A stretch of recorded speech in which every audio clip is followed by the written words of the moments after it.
Welcome to the second installment of the Fireside Chat Series. We are so excited to have you all here today. This event is being held by the American Bar Association's Young Lawyer Division, Women of Color Task Force. During each fireside chat, women of color in the legal profession share personal stories and valuable insight into their career paths, offering advice for having a successful and fulfilling legal career. The American Bar Association Young Lawyers Division Women of Color Task Force seeks to examine the experiences of women of color in the legal profession, identify and effectively address the unique challenges they face, and provide them with tools to build community. The task force pillars are as follows: eliminating barriers to entry of the legal profession, fostering a network of support, identifying and addressing challenges to retention, and promoting wellness and mindfulness. I also have the immense pleasure and honor to introduce our interviewer for today's chat. Her name is attorney LaKeisha R. Randall, and she is the managing partner of the Randall Firm, LLC, an Atlanta-based law firm that specializes in personal injury, family law, and estate planning. This firm serves clients throughout Georgia and Washington, D.C. Attorney Randall is an absolute game changer in the courtroom. She has a broad range of litigation experience from complaint to verdict and appeal. She's also a former civil defense litigator. She's won bench and jury trials for Fortune 50 insurance companies, corporations, hospitals, top physicians, and trucking companies, and now individuals. Known for her ability to quickly and accurately synthesize legal concepts, LaKeisha began her legal career as a senior staff attorney to the judges of the city of Atlanta, and she's clerked for 13 trial judges. LaKeisha is a native of Southwest Atlanta and a formidable leader in the community. She was the inaugural Young Lawyers Division Chair of the Georgia Association of Black Women Attorneys, and she served 3 terms on its executive board. She's led partnerships from the Atlanta Community Food Bank's Legal Food Frenzy to help those in food deserts. She's volunteered with the Atlanta Volunteer Lawyers Foundation, and she's fought against the school to prison pipeline. Attorney Randall currently serves on the executive committee of the National Bar Association's YLD, which is the oldest and largest bar association for Black attorneys in the country. In 2017, Attorney Randall co-authored Her Story: Lessons in Success from Lawyers Who Live It. It's a collection of essays written by prominent women litigators from across the United States. LaKeisha regularly teaches CLEs regarding litigation, leadership, attorney wellness, and trial practice to lawyers across the country. She has held several positions and leadership roles within the ABA, including presidential appointments onto the Commission on Lawyer Assistant Programs. LaKeisha was the youngest member of commission during her terms.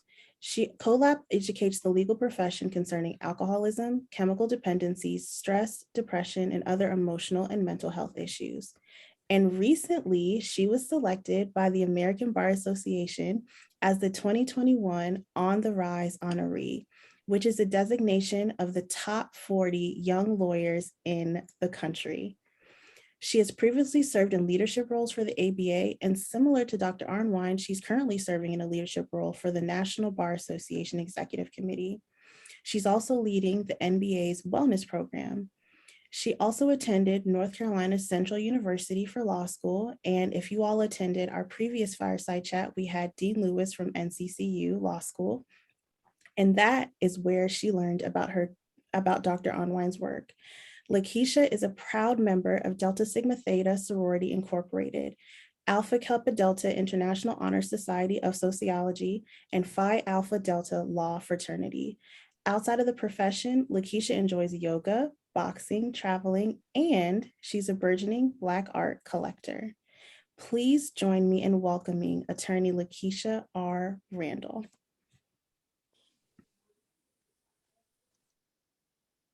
Thank you so much. I really appreciate that warm welcome, and I'm very excited to be here with everyone here today. So we're going to jump right into the questions to really get to know Attorney Arnwine. I'm really excited to be here, and I'm really confident that the audience is going to love her as much as I do. So very quickly, Ms. Arnwine, please tell us what led you to become an attorney. Well, it was not your traditional path. When I was 16, I found out that I had scoliosis of the spine, and that it was highly dangerous, and that if I didn't have it operated upon, that I could end up hunchback and dead before I was 25.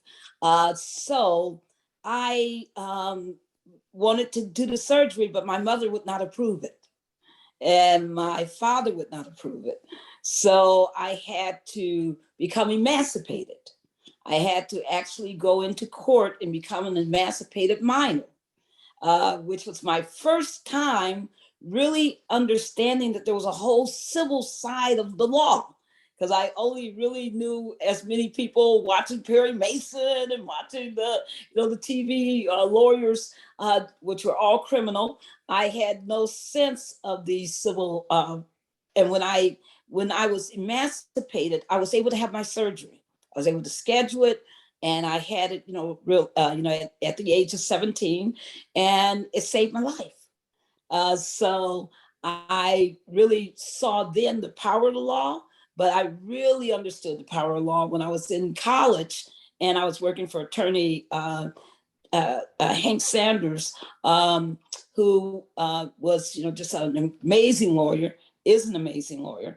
And he was kind enough to, Harold Sanders, he was kind enough to allow me to be his clerk during a huge legal contract dispute between the Claremont colleges. I went to Scripps for College for Women, and all 6 of the colleges, that means the 5 colleges and the graduate school, were in a huge dispute.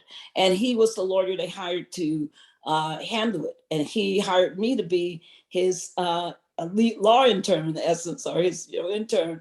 And he told me, after a couple of weeks, he says, you got a real knack for this. You should go into the law.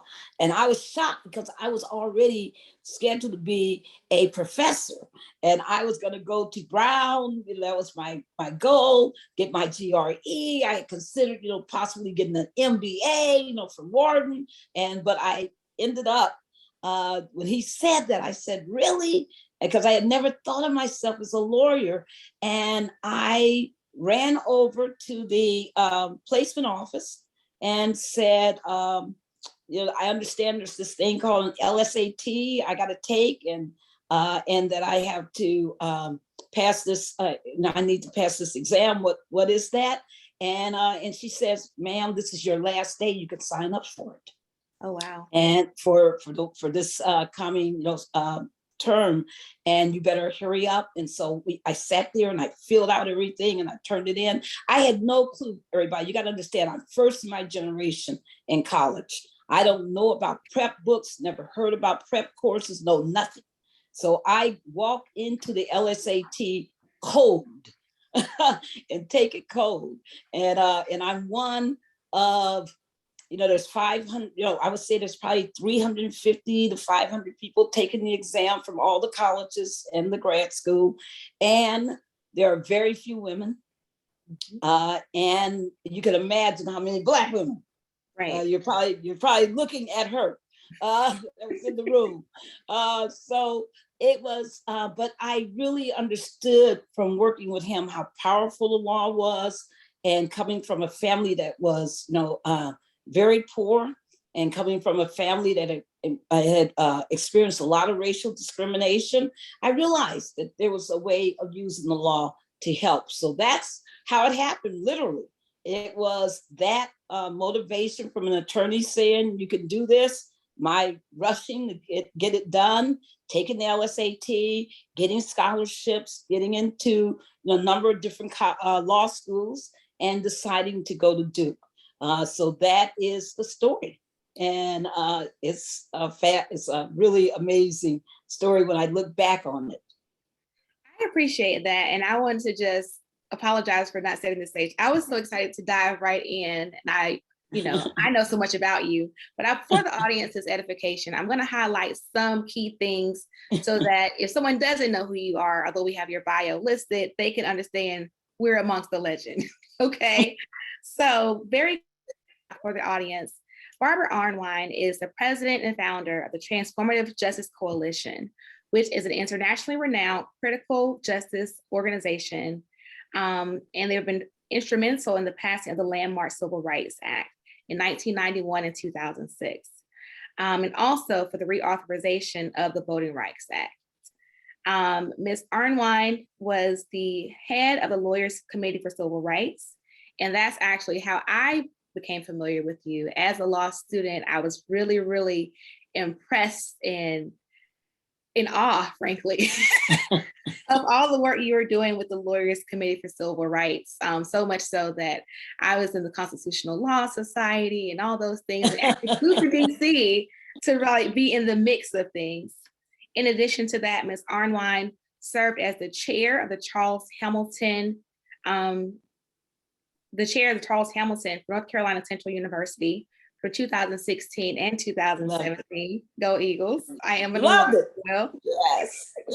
It's one of the few HBCU law schools in the country. In addition to that, Ms. Arnwine has she's been on the front lines for civil rights, racial justice, women's rights, and especially those affecting intersectionality of African-American girls, community development, employment, voting, police redistricting, and environmental justice. And one of the things that stood out for me is that I actually minored in African-American studies and women's studies. So reading your bio, you can only imagine, I was like, oh my God, like this is perfect. So that being said, she has a whole host of wealth of information. And what I want this conversation to really do is bridge the gap between understanding how you have led the way and how we can help in carrying that torch. Okay. Okay. Some of the things that stood out to your first answer was I was surprised that you were shocked that he thought you should be a lawyer when you had the courage to go against your parents and fight for yourself. So can you give us some insight into your thought process and what gave you the courage to even go against your parents? Well, I mean, it was going to different doctors because my mom, when they first gave her the prognosis, they told her that there was a 50% chance I would die in the surgery because I'm so, late having the surgery. And normally people with that kind of extreme scoliosis of the spine would have had that surgery much earlier, 12, 11. I was discovered late. I just happened to have a physical ed teacher who looked at me and said something's off, and actually referred me to a doctor to have it examined. And I had no clue that I was different in any regards. But when I found out that my life was on the line and the option was either, extreme pain for the rest of my life and that it would be a short life, I could be dead by 25. I just said, I gotta fight to live. Sure. And it was interesting because once I was emancipated, my father ended up putting up his insurance. They helped cover a lot of it. I ended up having to, sign up to be, a study student where people could actually study my body. And I must tell you, it was hilarious because I would sit in the room and they would basically, as they do with so many Black women, we were just invisualized. They didn't see me. And they would say things like, look at this graph, look at her body. And then I would have to stand up and they would have to look at me. And they would say, well, how would you treat it? And the students would say, oh, these future surgeons, I would do X, I would do Y. And the head orthopedic surgeon would say, yes, that's true. That's a great idea, but you would kill it. She'd be dead at the end of that surgery. So, and I'm up there like, oh, no. And so I went through that entire experience, but it was mainly to live. And because everybody I looked at said, there's no hope without surgery. Sure. And that had to be a radical surgery because they actually used a new procedure they had never used in history on me to make it happen. So I've been triple, God knows how many blessings to be here and to be on this earth and to be able to do the work that I do. That is awesome. And I also think that it speaks to the power of speaking life into others, recognizing talents. Yes, very much so. And having that ability.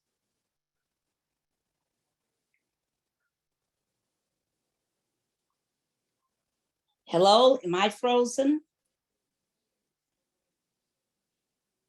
Hello?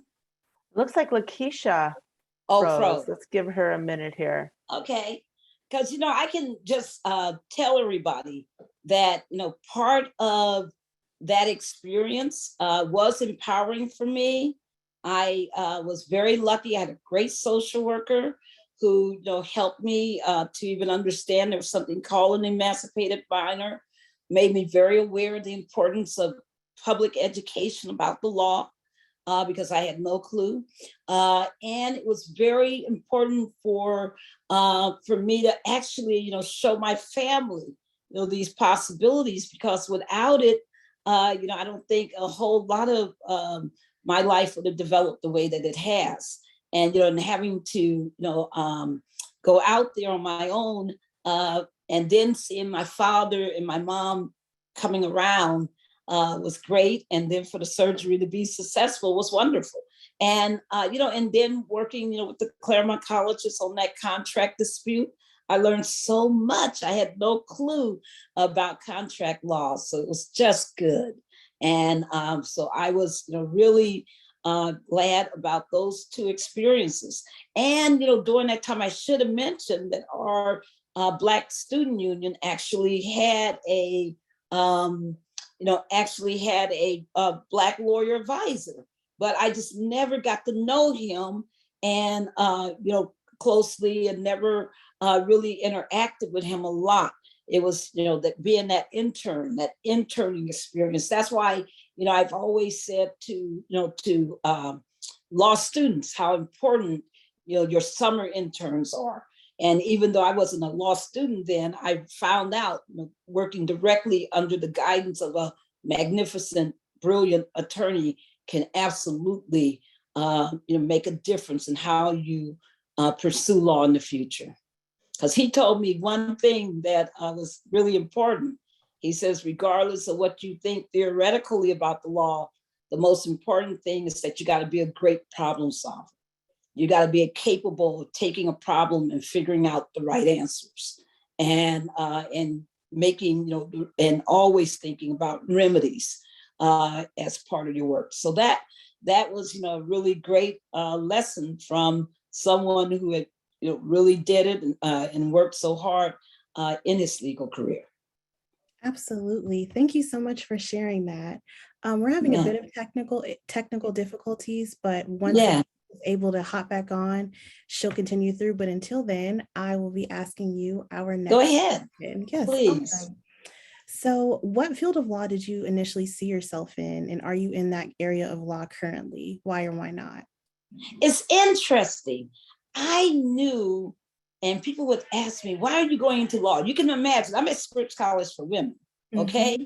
When I graduate, only 5 women in my class have even tried to take the LSAT to become a law student.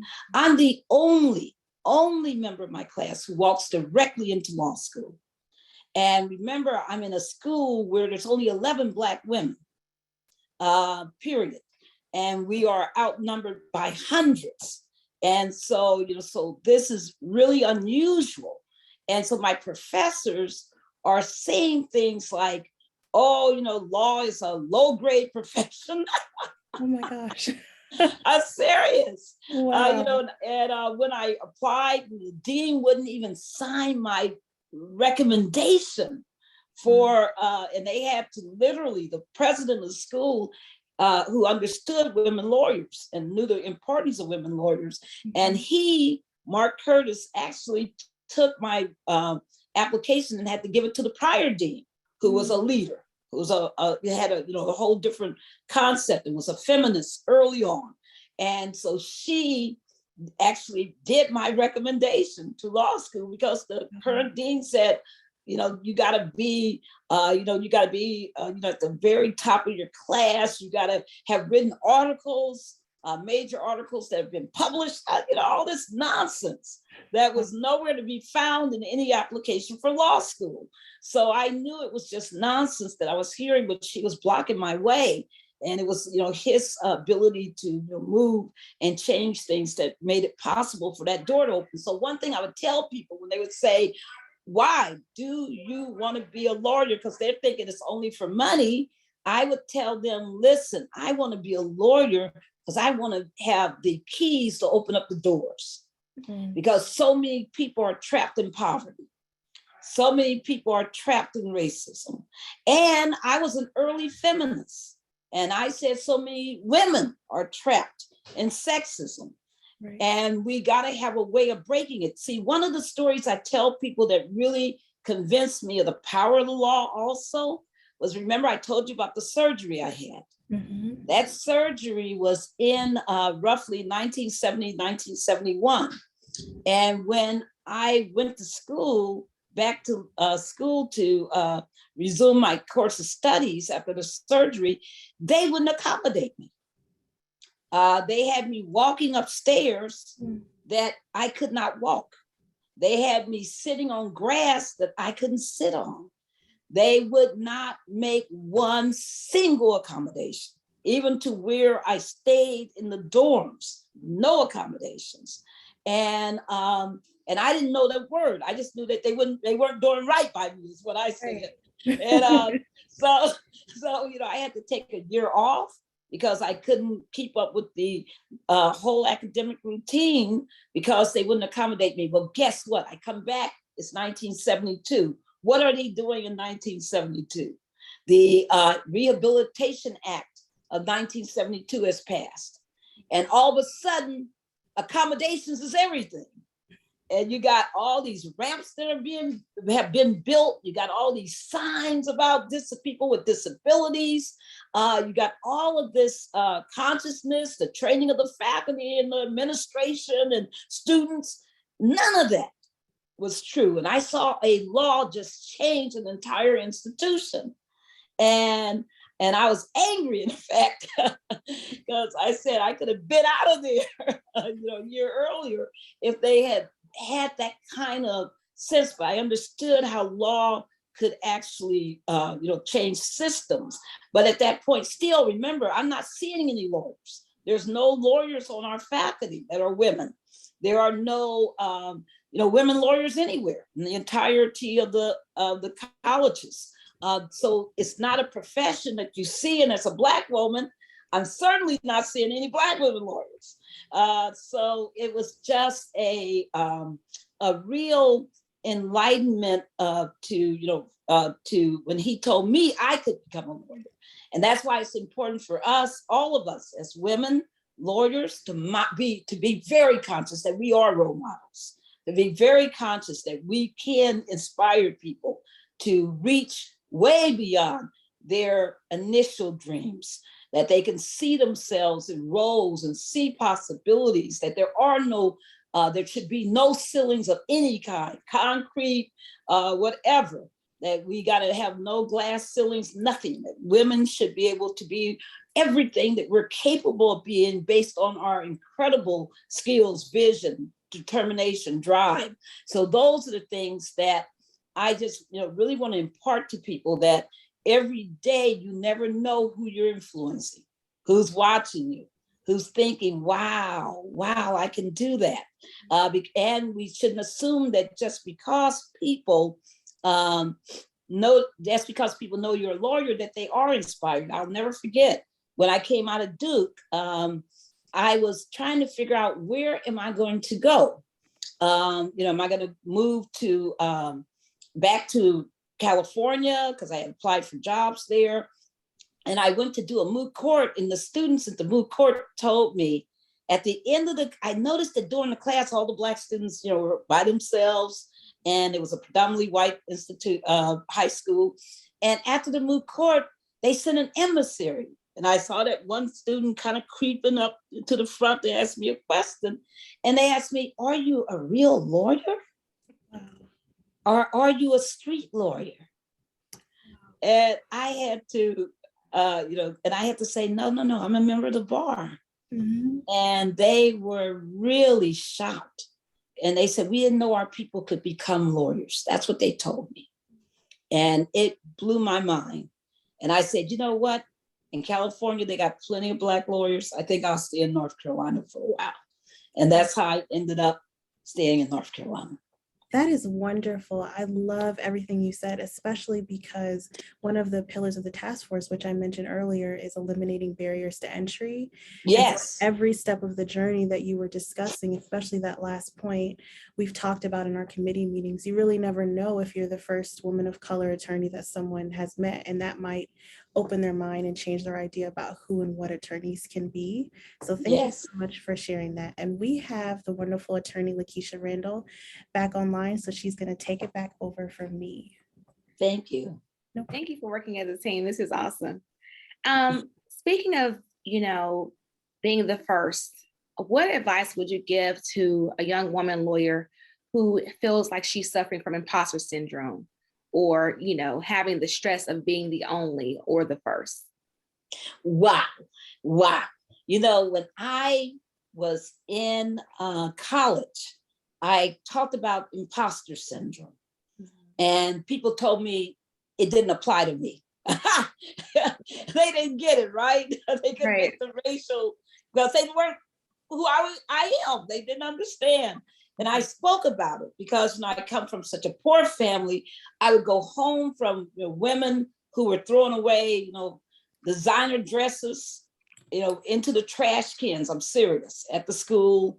And people who were eating, incredible meals and just putting it, just trashing it, and then I would go home and my poor family would be struggling to figure out how to eat, and so I felt, extremely conflicted and very much as an imposter. And then when I went to Duke, my gosh, Duke, because I entered Duke in 73, everyone. Yes, I'm 70 years old. I entered Duke at 73 in 1973. And when I'm there, when I enter, there's probably only 2 or 3 classes of women ahead of us at the most. And so we're still at that point where people aren't sure why women are at law schools. Just think about that. Now, of course, women predominate in many of the law schools, but back then that was not the case. So we literally would get notes put on our lockers that would say, why are you here? You're pretty enough to get married. Wow. Or do you think it's fair for you to take a man's slot? Those kind of things were still happening when I was in law school. And being a Black woman and, so challenged in this environment of so many conflicting and negative experiences, I absolutely had to fight that imposter syndrome notion then. But the one thing I've always been able to do is I'm a woman of faith. So I always felt that, that God had a hand in everything that I've done and has opened doorways, and that if he opened the door, then I got to walk through it, and I got to walk through it proudly. And I got to be a Queen Vashti. I got to be an Esther. I got to do that work. That's where I come from. And so that helped me to overcome that. Because without it, I think I would have drowned. And I saw many women. When I walked into my class, I believe there were 8 Black women. There might have, in my class, we ended up with only 2 of us graduating from law school, because the pressure was so vicious and it was so hard. And I saw, so many people, get caught up in all of the negatives. And that's the one thing I've always said to people: no matter where you are in life, surround yourself with some positive people. You got to have some can-do sisters in your corner, some can-do women, some people who say, no, we are going to get this done. We're going to achieve. The people who will sit up all night with you and help you get ready for whatever you got to do. The sisters who will come in and just, tell you, oh, you look good today. All that kind of stuff that just means so much to us. Or you were great in class. I love that answer. I mean, you got to find the positive people. And because if you surround yourselves with negative people, oh, honey, it's hard to come out, because all that does is just bring you down. And our goal is to soar, is to fly. And so that's what we always have to be striving for. And thank God for the positives. Thank God for the help and the encouragement, because God, I don't know if I could have done it without all of that. So sort of building on that, other than, in addition to creating a network of women and people around you who are encouraging, would you offer any other advice specifically for women who are dealing with microaggressions in the day-to-day? I was just listening to what you were saying about people who boldly said to you, you're taking up a seat. And it made me think of instances I've been in. I've been the only one, I've been in firms as the only lawyer of color. I've been in firms as the only woman, and both, the trifecta. So a lot of the times the older partners, I'm thinking, might have even been thinking to themselves, I'm taking up space, and they just are too PC to actually say it.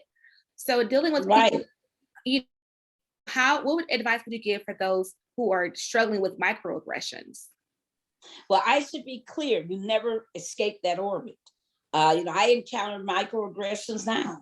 And macroaggressions. I've dealt with them my entire life, because we live in a white structural racist society. And it's always going to believe that the proper role is for whites to be advantaged and blacks to be subordinate, and people of color to be subordinate. And so as part of our role is to say that I'm in the Harriet Tubman. I'm going to be something you never thought you would ever see. I'm going to be the Fannie Lou Hamer. I'm going to, somebody who people thought the best you could do was be a sharecropper, and look at you, change the whole world. I'm going to be a Rosa Parks. You have to really build in your own images. There's a beautiful poem that I learned early in life, and that was from Conte Cullen, called No Images. About Black women not having images, and positive images of who we are, where we come from. And that poem gave me a lot of inspiration in life to think. But microaggressions are going to happen. And one of the things that I like to do is to look at people who try to come at me that way, and understand inside of me that they have no clue what they're talking about, because they don't know me. Right. And the sister Sue Perry, she's a lawyer in North Carolina, taught me one thing that has stayed with me my entire life, and I tell it to people all the time, is that I came to her once and I said, Sue, they promoted me, I got this great job, and people are coming at me like crazy. They're trying to destroy me. I don't know what to do. It's just horrible. It's really difficult. I have no support. I'm just suffering. And she looked at me and she said, Barbara, dogs don't bark at parked cars. That's a good thing. She says, remember that. Dogs do not bark at parked cars. They're only after you because you're on the move. Keep moving, girl. Keep moving. And let them let that barking get loud. Keep moving. And that was one of the best pieces of advice I've ever gotten from anybody in my life. That literally just gave me chills. That's how I felt. That is such a powerful thing to remember. And even just affirmations when you're going through things, you have to have those encouraging words and that wisdom to rely upon and to draw from. And I appreciate you sharing that. That was really good. Yes. So I understand your career to be mostly in civil rights. Before you really got into civil rights, were there any other areas of law you practiced or enjoyed? Oh, absolutely. I did poverty law initially. I was a lawyer for the Legal Services Corporation. I was lucky to become what they call a Reginald Heber Smith Fellow. And when I became a Reginald Heber Smith Fellow, let me tell you, all I can say is that I was never meant to be one, because Duke didn't even tell us that there was such a fellowship. And fortunately, a Black student from another law school told me, and I went to the school. I went to Duke, to the placement office, and said, is there such a thing? Why haven't I heard about it? And they said, our students don't apply for that. We're corporate lawyers. We don't do that. And I said, well, can I take the application? And they actually had the application that they had put in deep storage, and I got it, and I filled it out, and I showed up at the school, at the North Carolina Central University, where they were doing the interviews. And when I walked up to the guy, I said, I know I'm not on your list, but I'm from Duke, and I would love to be a Reginald Heber Smith Fellow. And he looked at me and he said, Duke. He said, you're from where? I said, Duke. He said, we've never had a Duke student. I said, there's a reason why. Right. And so, I applied and I did it, and I got selected, and it was, he made me wait until the end of the day and be interviewed. And, and he was shocked when I showed up that I had waited all day long for it. And I got selected.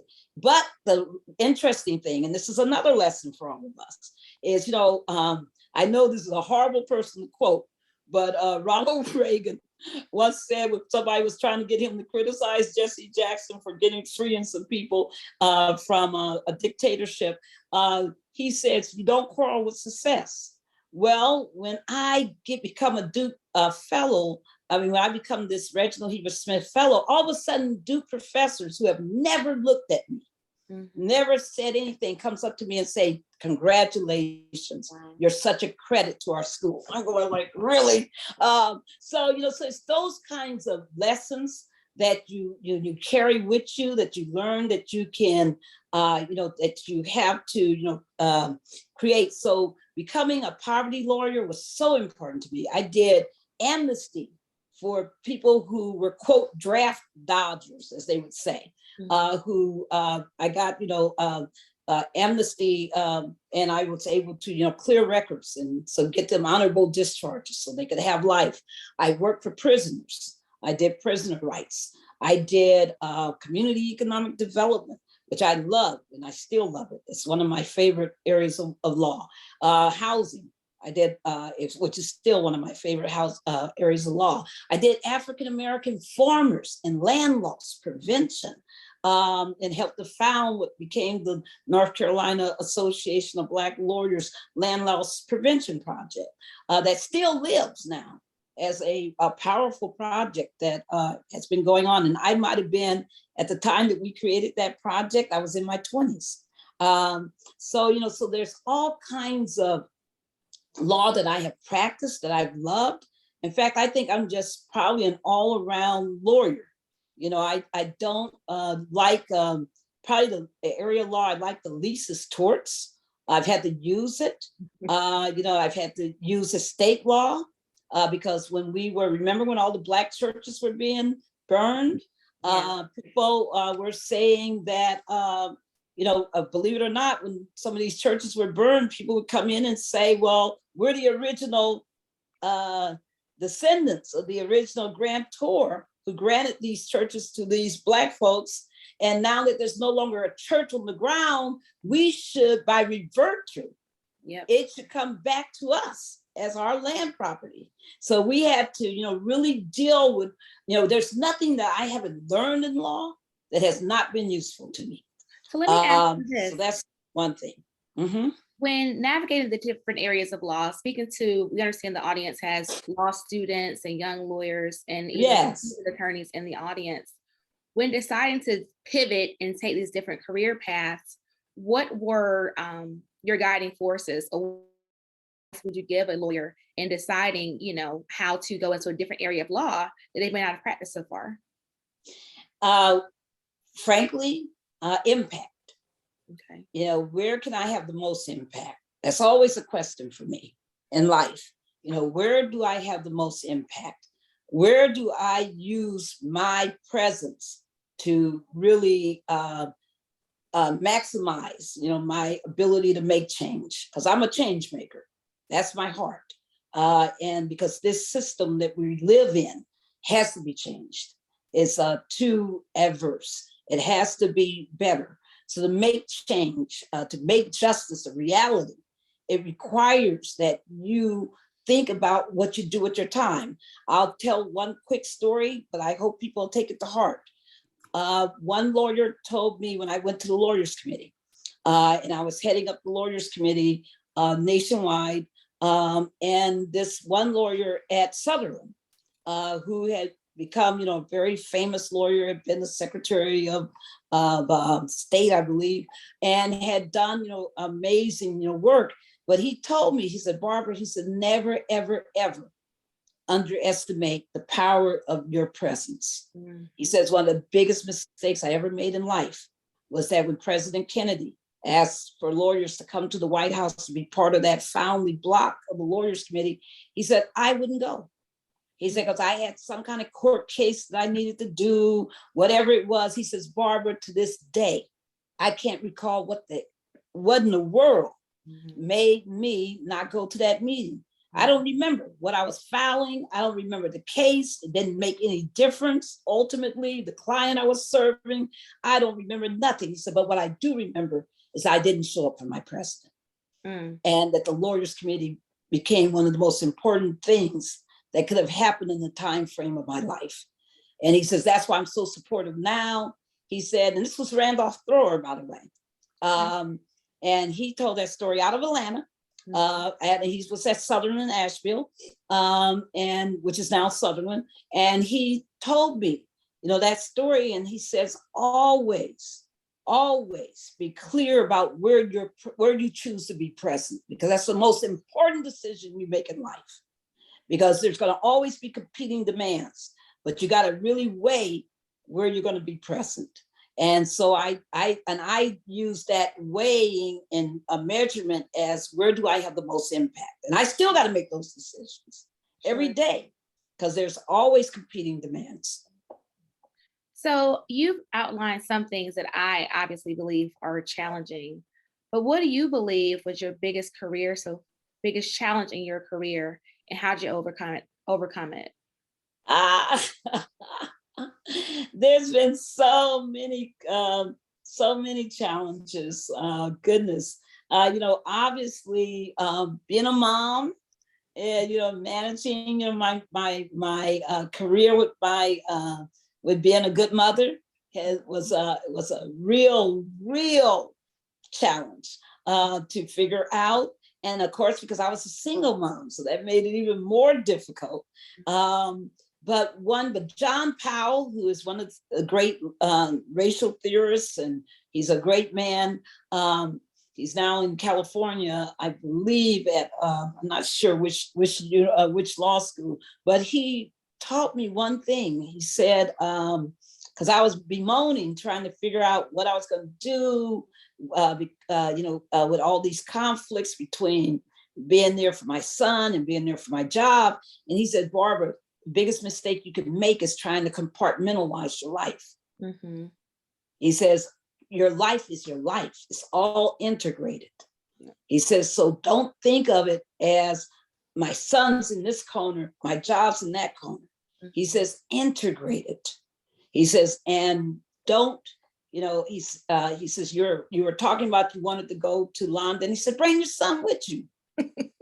He said, you're talking about you want to do these things, bring your son with you. Let me assure you, it will be more of a learning experience for him than anything he could be doing in class while you're away. And you will enjoy it. And he was so right.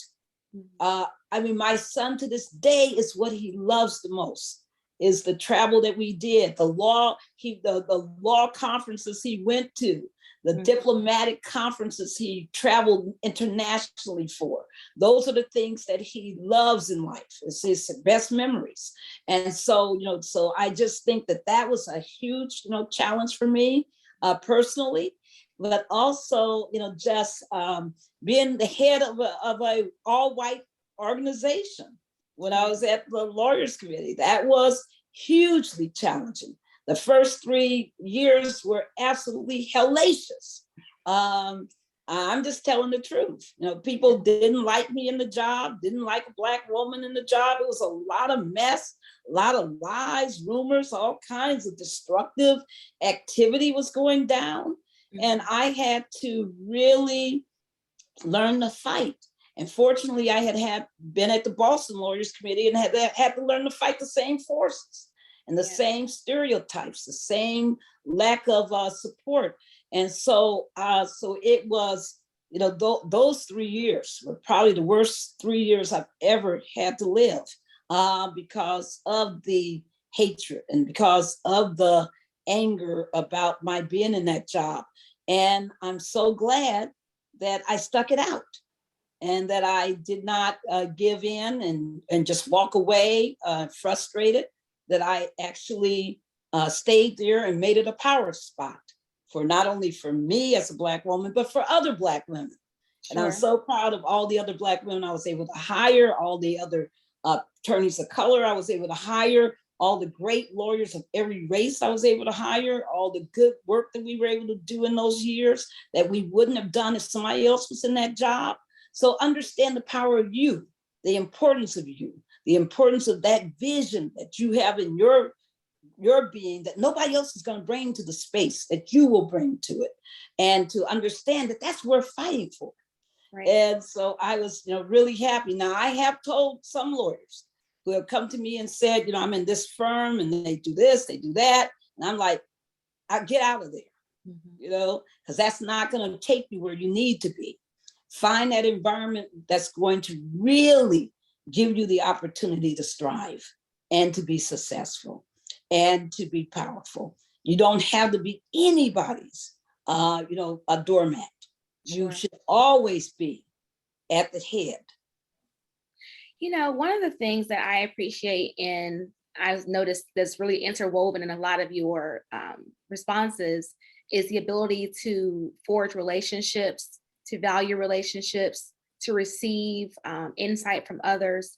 What advice would you give to young lawyers who are, you know, needing guidance on how to be a good mentor and to be a good mentee for that matter, so they understand the importance of both?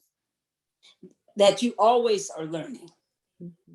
You're always learning and you're always teaching.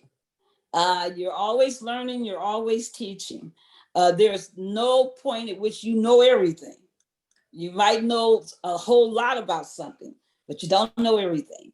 And one thing I've learned so much from in my recent years, when I left the Lawyers Committee and created Transformative Justice Coalition, is be creative in the space.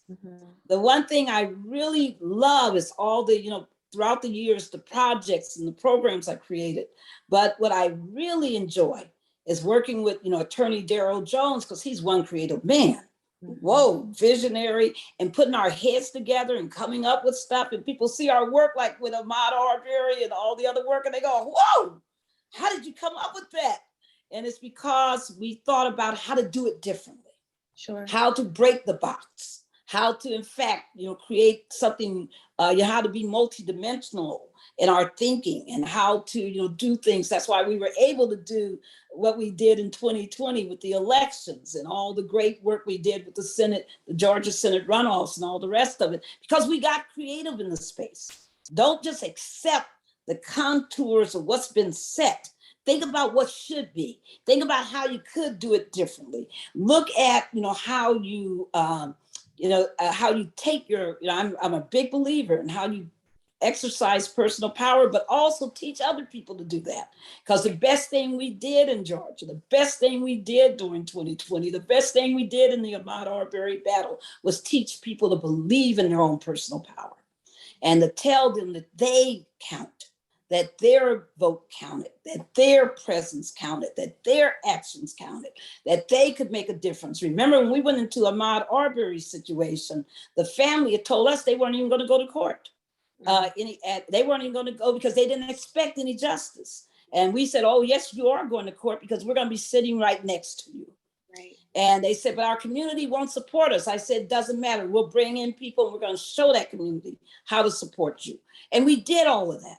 And, you just got to really, take some radical thought and think about how you absolutely change systems, change institutions, how you embed change. Woo, that's the hardest. So you got to really, be that kind of an advocate. And I'm grateful, I'm really grateful that I have the ability to do that, and that I've had the blessing of resources. When we planned to do Ahmaud Arbery, we had not one dime for it. Mm-hmm. Ultimately, we ended up with hundreds and thousands of dollars that just manifested. And it's because of our belief in what we're capable of doing, our belief in what is necessary for this nation. So sort of building on what you were just explaining just now, think of the lawyer that's the corporate lawyer, or the lawyer that's doing, transactional work. And they're like, I really want to get involved, but I'm not a civil rights lawyer. I'm not a criminal defense lawyer. I don't know where to start. What practical advice would you give a young lawyer on how to help the social justice movement if their day-to-day jobs don't require that? Be a John Payton. John Payton is one of the lives that people should study because he was at WilmerHale. And one thing he did was, even though he was a corporate lawyer, he took all the major civil rights cases. Some of them are on the books now, and some of them are taught, as like Patterson. He took all of those major cases and fought, and he went to the Congress and recruited, Congress people to be part of briefs and wrote briefs. I mean, what he did was he negotiated with his law firm how he would operate within that firm. And that it wouldn't be all transactional and all, because that's what he did. Now, he was a corporate lawyer, powerful corporate lawyer, but he took his gifts and said, I'm going to use them also. And he negotiated with the firm that this is the way that they would allow him to do that. And the firm wanted him to do it because he brought a lot of credit and prestige to the firm with this work. And that was, really amazing. I've seen so many people in so many different positions, but if you're justice minded, if you're justice committed, there's no way you can't find a way to use where you sit. Just never underestimate what you are capable of doing. Never sit back and think, oh, well, I'm just this, I'm a just that. No, you are, somebody who has the potential to make amazing change. And then the last thing I'll just, add to that is that, remember, I mentioned my faith.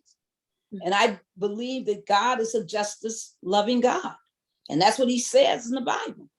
In regards to how man structures their justice systems, he has a different justice system. And we have to always think about that. So when we look at something that, changing laws is something I really love doing, fighting for major law reform, fighting for major legal battles. We just lost a big one this week with the Voting Rights Act being defeated because of those, all the opposition and all the people who want to, hold on to white supremacy and think that they can do it by dominating the vote, by, moving the scales of justice so that people can't vote. All of these things, we had a big loss this week, but what I said to that big loss is that it's not a loss. It's just a temporary postponement of our inevitable victory, because we're going to win it. I've been in enough fights where people have declared us dead, have said you'll never win, not worth the fight.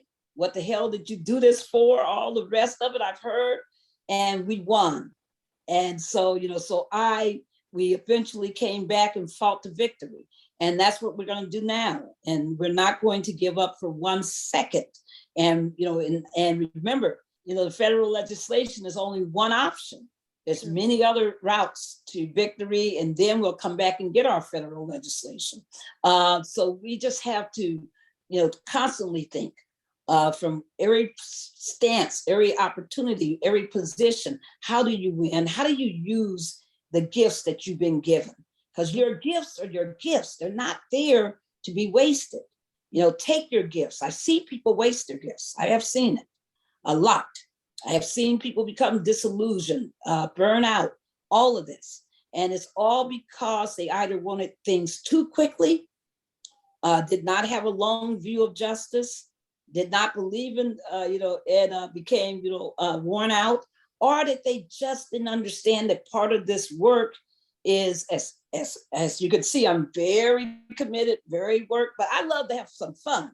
I dance, I sing, I party, I do, I love my friends that I can sit back with and laugh and have a good time with. Please, that's what keeps you in the game. That's what keeps you happy. Don't think that everything in life has to be serious. Right. So I garden. I love all kinds of, reading. Kick back. Look at folks and say, no. I need this time for myself. Because I got to rejuvenate. I need to read my Bible. I need to go to church. I need to, watch it now online, of course, all of those things. And it's important for us to never, ever, the worst thing you can ever do in life is give up on yourself. Absolutely. You got to absolutely believe in the power of yourself. And one of the last questions, I'll be remiss if I didn't ask you, it's kind of a two-part question, but I wanted you to speak to your driving force on why you began the Transformative Justice Coalition, and then also building on your last statement rather, about the loss we had this week. What immediate actions do you think we can do to move the needle to fight against voter suppression? Absolutely. Well, the first, the first question, let me take the last one first. When you look at the voter suppression and what happened, I mean, obviously it means that the Senate is not going to be a road for serious electoral reform for at least this year until next year. And they're going to probably they might do the ECA, the Electoral Count Act. They might do that as a kind of like a little salve, on an open wound. But instead of, fixing it, but what we're going to, letting it reinfect. But what we're going to do is absolutely get out there and work to win in these contests, to empower voters, to educate voters. Nobody can educate voters better than lawyers.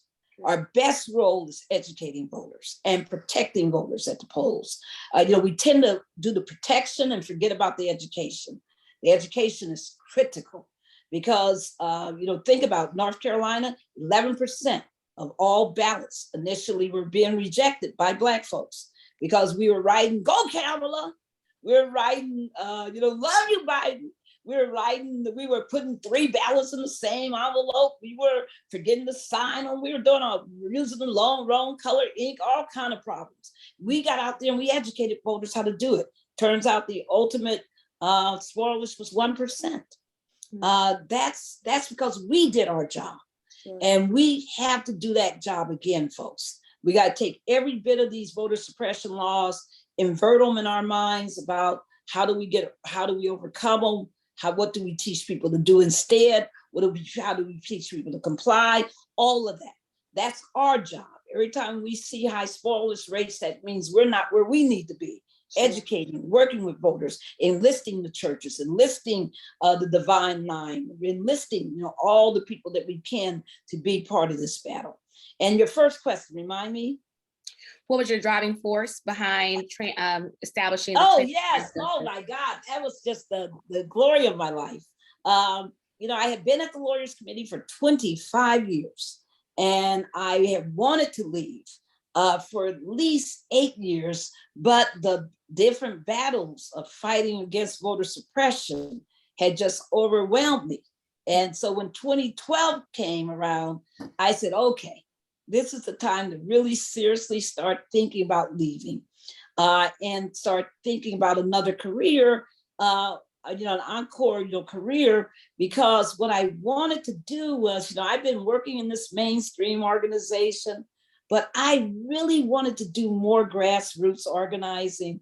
I really wanted to do more grassroots lawyering. I really wanted to do more public speaking, my mind, instead of the pretty strict confines of what the committee would allow me to do.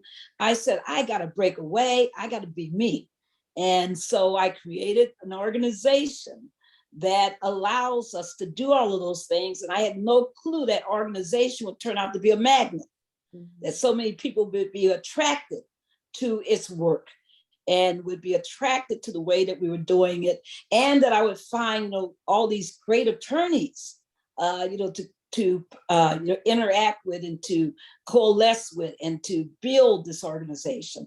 So it's been there's no way I can tell you. If you think I sound happy in the midst of so much, it's because I really am.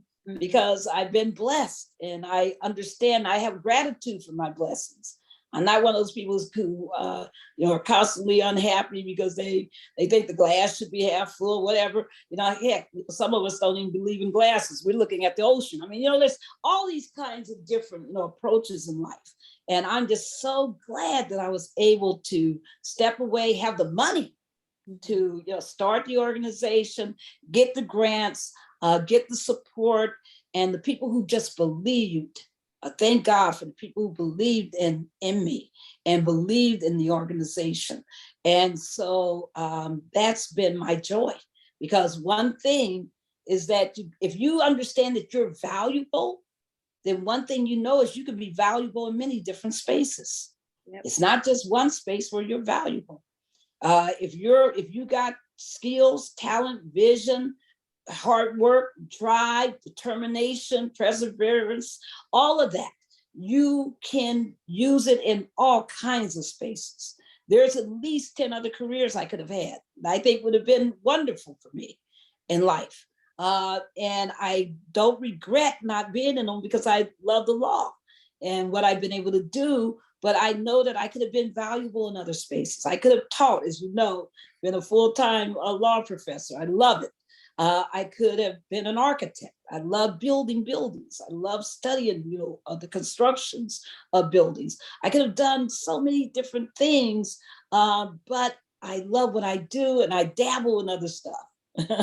Well, I just want to thank you for your time today. I certainly have learned a lot, and I'm sure our audience will as well. So I want to just thank you for joining us today, and I'm going to turn it back over to the ABA. Thank you. Thank you so much. I'm proud of you. You both did an excellent job, and thank you to everyone who joined us today. Both of your insights were honestly incredible, and the conversation was so good. I know that I learned a lot, and I'm sure that many of our attendees were impacted in a major way. And so we just appreciate your time and for answering our questions and for asking all of those insightful questions. Great questions. Yes.